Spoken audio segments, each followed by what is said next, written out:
So this lecture is going to be about warm and cool colors. So warm and cool colors is a concept that goes back a long time. Even since like the beginning of mankind, as far back as we've been able to study and anthropologists have been able to study, before they were naming colors and coming up with, words like red, blue, green, purple, stuff like that, there was really, in a lot of cultures, only two. Right? They had a word for the warm colors and a word for the cool colors. So even though there's not like a temperature or a thermometer that you can use to measure the temperature of colors, it's a psychological concept, okay?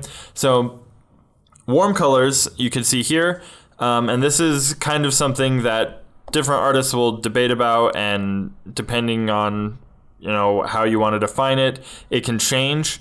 But I have it set here where from yellow-green to red-violet are the warm colors, and from purple to or violet to green are the cool colors, okay?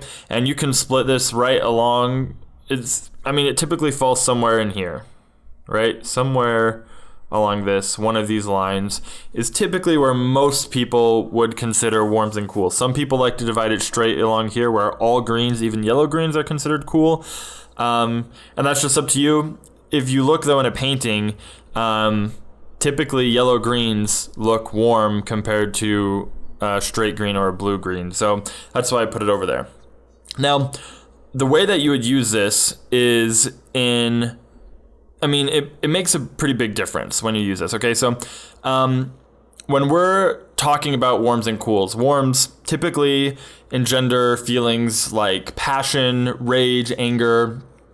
We think of warmth, flames, spices, just, desert, stuff like that. Warm things come to mind when we see warm colors in a painting. Cool colors makes us think of cold, sleepy, dark, peaceful, restful, calming type colors is usually the response when we have cool colors in an image, okay?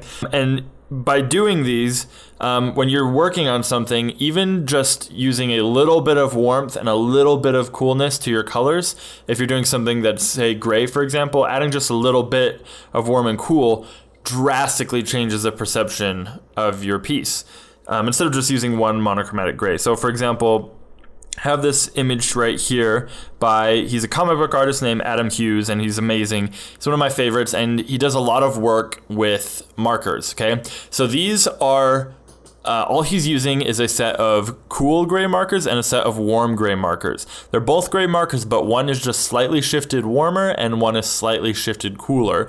And by doing this and using the different values available within those hues, he's able to create an image that feels, while not completely fleshed out color-wise, it still gives an idea of what's going on, right? The cool gray in the space makes it feel cold and dark and deep, while the warm gray on her face and other parts of her costume and her hair make it feel almost like flesh. And by contrasting the cool gray with the warm gray, we get a really good idea of, what kind of surface these things are and what their relative color is. So just adding a little bit of warmth and coolness to an image can be enough to take it from a flat black and white image to something that you could consider colored, okay? Now, let's look at some examples of this. I have here a quick T-Rex sketch I did really fast with a flat green done in the background, okay?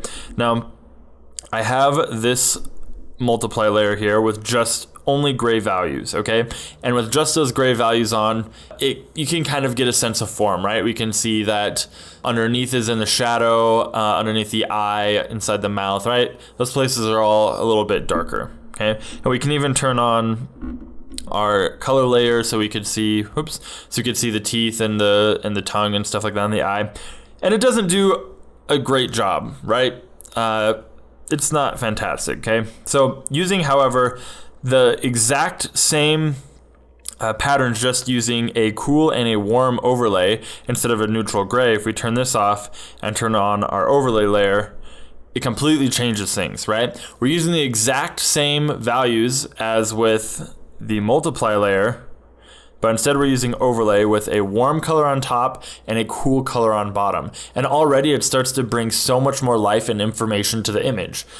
We can tell that there's a warm light above and there's a cool shadow below, and it really starts to make it come alive, and it seems more detailed even though we're using the exact same values. If we turn on our color layer, it even adds more to it because it's interacting with those colors. So keeping that in mind, that you want have a relationship between your warm colors and cool colors is really going to make a big difference in your art. Typically, when we're outside, light is going to be warm and shadows are going to be cool. Not always, but that's usually, the standard sort of feel. If you reverse that though, you can get some really beautiful and really interesting color combinations.